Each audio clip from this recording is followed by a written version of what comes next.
Hello बच्चों, आज दो प्रश्न हैं। ये पहला है कि होम रूल लीग क्या है और इस आंदोलन की शुरुआत विश्व युद्ध के दौरान क्यों की गई थी।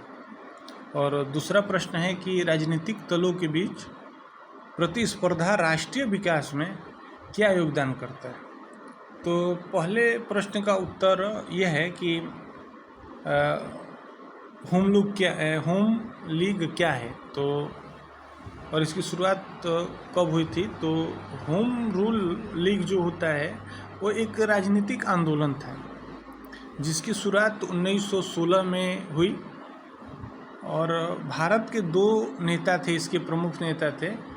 एक थे बाल गंगाधर तिलक जो पुणे से स्टार्ट किए थे इस आंदोलन को, और एक थी एनी बेसेंट जो मद्रास से स्टार्ट की थी। देखिए, इस आंदोलन का मुख्य उद्देश्य था कि भारत को स्वशासन दिलाना, ठीक वैसा ही जैसा ब्रिटेन के अंदर ऑस्ट्रेलिया, आयरलैंड और कनाडा को मिला हुआ था। और इसमें होता क्या है कि ऐसे में भारत को ब्रिटिश साम्राज्य के भीतर ही स्वशासन दिया जाए, यानी कि सेल्फ गवर्नमेंट की मांग किया जाता है इस आंदोलन के तहत। और होम रूल का मतलब होता है कि जो वहाँ के नागरिक हैं वो अपने पे शासन करें, कोई दूसरी शक्ति शासन न करे। भारत ब्रिटेन का हिस्सा तो रहेगा परंतु अपने आंतरिक मामलों का संचालन खुद करेगा, ठीक है। और इसमें क्या होता है, इसकी शासन प्रणाली ऐसी होती है कि विदेश नीति, रक्षा और साम्राज्य से जुड़ा हुआ जो भी विषय होता है वो ब्रिटेन के पास रहेगा, लेकिन शिक्षा, कृषि, स्वास्थ्य, कानून व्यवस्था, वित्त आदि सारे संचालन का काम भारत के लोग स्वयं करेंगे। और ये काम विधानसभाएं और सरकार के द्वारा किया जाएगा। इसमें ये होता है कि लोकतांत्रिक ढांचा बना रहता है, ठीक है। और भारतीयों को अपने प्रतिनिधि चुनने और विधानसभा में भेजने का अधिकार मिलता है। उन प्रतिनिधि चुनकर जाएंगे, उन प्रतिनिधियों की जिम्मेदारी जनता के प्रति होगी, न कि पूरी तरह ब्रिटिश सरकार के प्रति। और ये आंशिक स्वतंत्रता की बात होती है। इसमें पूरी तरीके से स्वतंत्रता तो नहीं, लेकिन आंशिक स्वतंत्रता मिलता है, ठीक है। और ये अर्ध स्वायत्त शासन भी कहा जाता है इसको। और इसे आप डोमिनियन स्टेट की ओर पहला कदम कहा जा सकता है, ठीक है।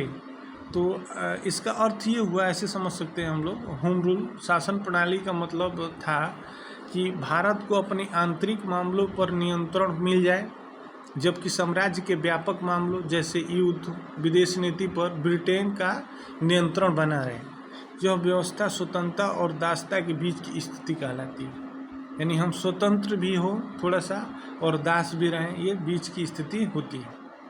और बेसिकली ये था कि ये प्रश्न है कि विश्व युद्ध के बीच में क्यों, विश्व युद्ध के दौरान क्यों।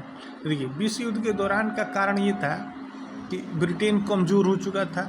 अब प्रथम विश्व युद्ध जो 1914 से 1918 तक चला, ब्रिटेन पर भारी दबाव था। और भारतीय नेताओं ने सोचा कि यही समय है जब ब्रिटेन को मजबूर किया जा सकता है कि वह भारत को कुछ हद तक स्वशासन दे दे। और युवा नेताओं की मांग थी कि कांग्रेस और मुस्लिम लीग का एक हिस्सा स्वतंत्रता की मांग को लेकर और अधिक सक्रिय हो गया था, ठीक है। और इसी में लोकमान्य तिलक जो थे, इनका 1914 में जेल से छूट जाते हैं और उन्होंने इस आंदोलन को नई ऊर्जा प्रदान किया। एक था कि जनता में असंतोष था और युद्धकालीन आर्थिक संकट, महंगाई और दमनकारी नीतियों से जनता परेशान हो गई थी। इसलिए भी युद्ध के समय 1916 में इस चीज़ को स्टार्ट किया गया। और इस पे ना एक अंतर्राष्ट्रीय स्तर पे प्रभाव पड़ा था सबसे ज़्यादा आयरलैंड का। आयरलैंड में चल रहा है एक होम रूल आंदोलन भारतीय नेताओं पे वो गहरा प्रभाव डाला था, इस कारण भी ये उस टाइम स्टार्ट हुआ।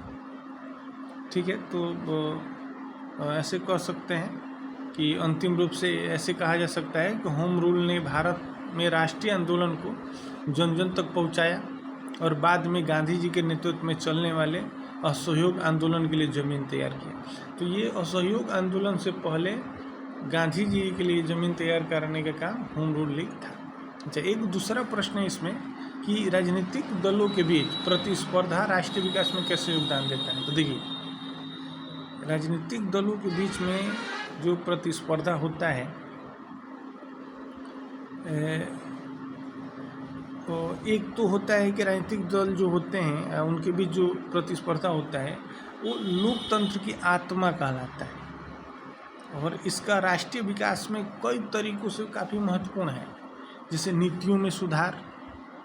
ठीक है, जब अलग अलग दल प्रतिस्पर्धा करते हैं तो जनता को लुभाने के लिए बेहतर योजनाएं और नीतियां बनाते हैं, प्रस्तुत करते हैं। और आपने देखा भी है कि बाकी सारे दल अलग अलग करके अपना बताते रहते हैं। दूसरा होता है कि जनता की भागीदारी बढ़ती है, यानी कि चुनाव प्रतिस्पर्धा में लोग सक्रिय रूप से राजनीति में भाग लेने लगते हैं और अपनी समस्याओं को सामने रखने लगते हैं। इससे भी विकास होता है। एक तीसरा है जवाबदेही। अगर दो पार्टियों के बीच में कंपटीशन रहे तो जवाबदेही बढ़ जाती है। जैसे कि सत्ता में आने वाली दल जानता है कि अगले चुनाव में जनता उसके काम का मूल्यांकन करेगी और जो विपक्षी पार्टी है वो भी पूछेगी सवाल। तो इससे क्या होता है कि सरकार में जो लोग रहते हैं वो ईमानदारी पूर्वक अपनी जिम्मेदारियों को काम करने लगते हैं। अगर विपक्ष में मजबूत नहीं रहेगा तो फिर जो सत्ता में लोग हैं तो वो काम ठीक से नहीं करेंगे। एक होता है चौथा है इसमें कि विकास का दौड़, जब जो दल या पार्टियां होती हैं जनता के वोट पाने के लिए उनको कहती हैं कि भाई हम शिक्षा देंगे, स्वास्थ्य बेहतर देंगे, रोजगार देंगे, सड़कें देंगे, बिजली देंगे, जैसी सुविधाओं पर ध्यान देने की बात की।